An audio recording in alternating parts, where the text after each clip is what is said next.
Beasts bargain for existence. It's a stark phrase, isn't it? For the longest time, like most people, we viewed the animal kingdom through a lens of instinct, raw survival, maybe even a kind of brutal, chaotic beauty. But then, watching documentaries, reading studies, just observing the natural world, a different pattern started to emerge. It wasn't just about fight or flight, eat or be eaten. There was something more subtle, more transactional going on. I started to see these interactions, not just as behaviors, but as negotiations. Deals being struck, prices being paid. It was as if there was an invisible marketplace operating beneath the surface of every forest, every ocean, every savanna. A wild stock market, if you will, where the currencies aren't dollars or gold, but things far more fundamental.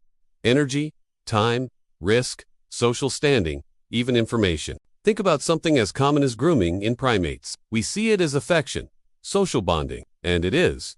But strip it down to its cold, logical core. One animal invests its time and energy, picking parasites off another. The cost is that time and effort. The benefit for the one being groomed is obvious. Hygiene, comfort. But what's the payment back? It's often an unspoken agreement. I groom you now. You tolerate my presence. You share food later. You back me up in a squabble. It's a constant, low-level social tax paid to maintain group cohesion, to ensure access to resources, to secure alliances. If an individual consistently fails to pay this tax, by not reciprocating or by being overly aggressive, they might find themselves ostracized, losing access to the group's benefits. That's a form of social default. This made me reconsider so many animal behaviors. It's like putting on a new pair of glasses. Suddenly, the world looks different. Consider the act of submission. When one wolf rolls over, exposing its belly to a dominant one, we call it submission. But in this wild stock market, it's a strategic bankruptcy. The submissive animal is essentially declaring, I cannot win this fight without incurring catastrophic costs. Injury, perhaps death. So, I will pay a smaller price. A loss of immediate status, perhaps temporary loss of access to a mate or food, to avoid a total financial ruin. It's a calculated decision to cut losses. The dominant animal accepts this payment, avoiding the risk and energy expenditure of a full-blown fight itself. Both parties, in a way, profit by avoiding a mutually destructive outcome. It makes you think about our own lives, doesn't it? How often do we make similar calculations? Perhaps unconsciously, choosing to concede a minor argument to preserve a relationship, or backing down from a confrontation where the potential cost far outweighs any gain.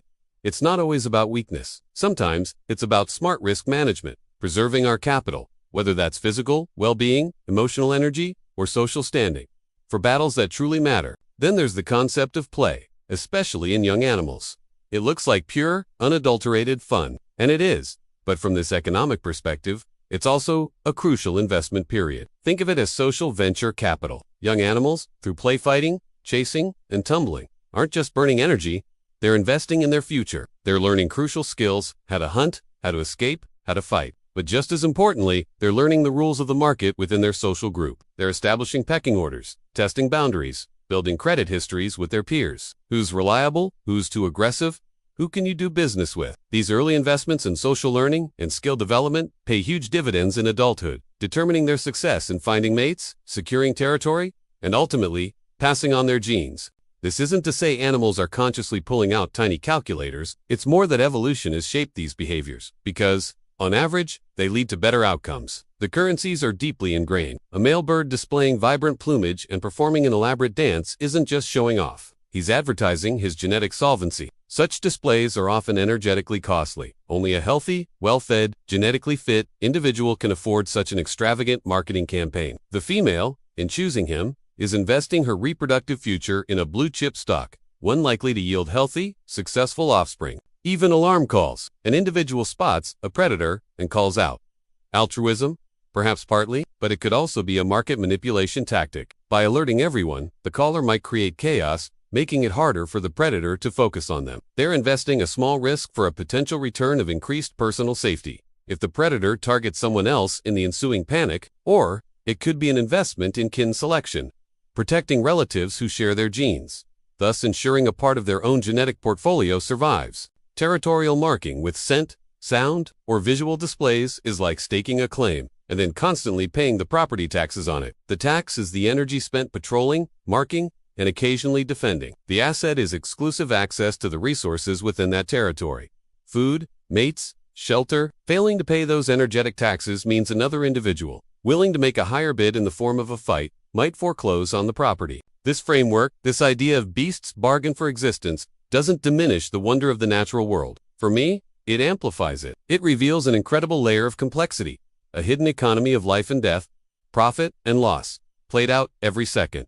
It shows that survival isn't just a passive state. It's an active, ongoing negotiation, where every action, every signal, every interaction can be seen as a move in a high-stakes game, with existence itself as the ultimate prize. And the rules of this market, honed over millennia, are brutally efficient. There are no bailouts in the wild. You either make sound investments and manage your assets wisely, or you go bankrupt and your shares, your genes, are removed from the market forever. It's a sobering thought, but also a profoundly illuminating one. It forces us to look beyond the surface and see the intricate, often ruthless, business of being alive. So, how does this wild stock market translate to our own, supposedly more civilized lives?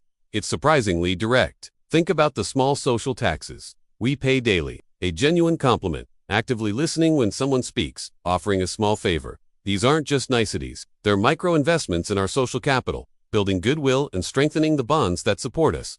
The benefit, a more resilient network, people more willing to reciprocate when we need support, a generally more positive social environment. Consider those moments when you choose to let an argument go, not because you're losing, but because the cost of winning, in terms of stress, damaged relationships, or wasted energy, is simply too high. That's a strategic bankruptcy in human terms. You're cutting your losses on a minor dispute to preserve your emotional capital for things that truly matter. The benefit is immense: peace of mind, preserved energy, and often a quicker path to resolution or even a stronger relationship because you chose understanding over being right.